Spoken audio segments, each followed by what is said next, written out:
This is the new Patriot Strongman Equipment MVP sled. MVP standing for Most Versatile Prowler. In front of the sled we have a 10-inch diameter air inflated tubeless tire. It rides above the ground when it's being used as a regular Prowler sled, about 3/8 of an inch. Front tire acts as a cantilever point when the Prowler push pins are inserted into the receiving cups at the rear of the sled and lifted by handles. The front tire actually engages as the sled is lifted up off the ground. The foot in the front skid disengages. The tire is used as a fulcrum, and now it's a rolling wheelbarrow training sled. There's an auxiliary pin in the middle of the sled to receive additional weight, small change plates, 5s, 10s, 25s, to be used along with the two outside weight pins. In using that center pin, you can add a 5-pound or a 10-pound plate without adding it to the left or right, unbalancing the weight of the sled as it's used.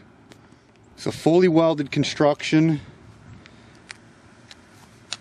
fully welded cup inserted into a 2x3 piece of steel, triangulated design, giving it a very rigid feeling.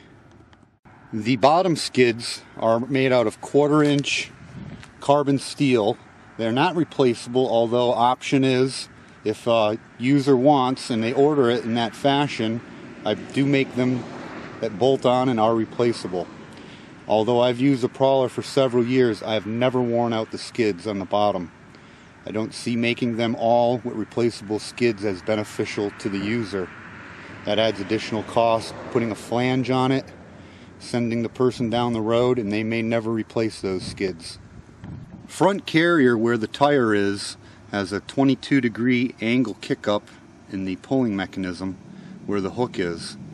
In angling it upward, it allows the tire to engage into the ground, and the front pull does not dig into the ground in any manner.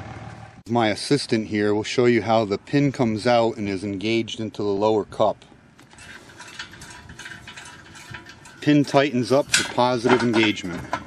Those are chromoly steel. Chromoly, being used in the race industry, is very flexible. Those handles won't bend. If they start to deflect under load, they just come back. They're 1 3/8 inch diameter and about 12 inches off the ground.